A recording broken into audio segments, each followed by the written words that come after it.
Bonjour.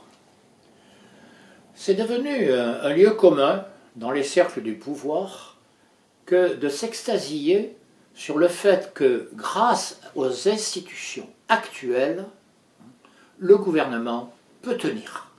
Et on entend des phrases du genre « Si nous étions sous la 4e République, le gouvernement aurait déjà sauté ». Je ne suis pas du tout de ceux qui souhaitent que le gouvernement change tous les jours. Mais de là à dire que ce serait un drame s'il sautait, il me semble qu'il y a une marge.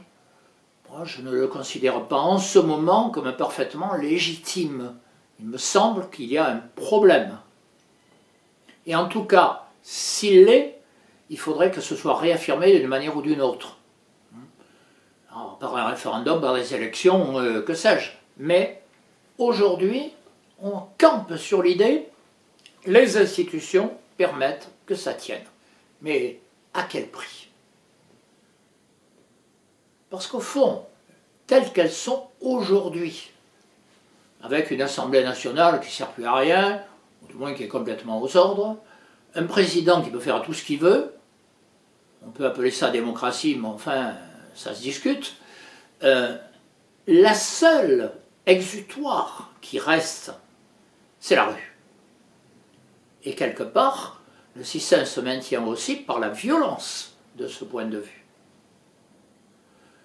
Il est donc temps de se poser la question, non pas de la stabilité politique, qui est en soi une bonne chose,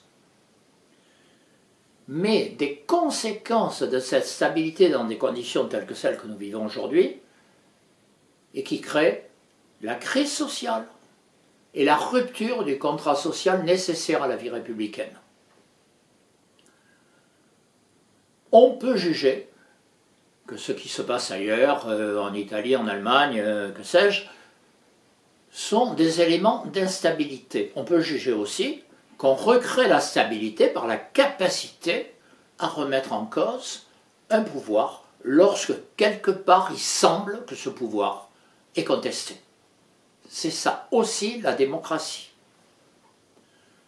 Il faut que nous repensions cette question. Car aujourd'hui, plus les choses se développent, et plus c'est le pouvoir lui-même, la représentation dans son principe, qui est remise en cause. Parce que justement, elle est incapable d'entendre toute contestation. Parce qu'elle campe sur des positions qui quand même sont discutables, et en tout cas devraient être discutées.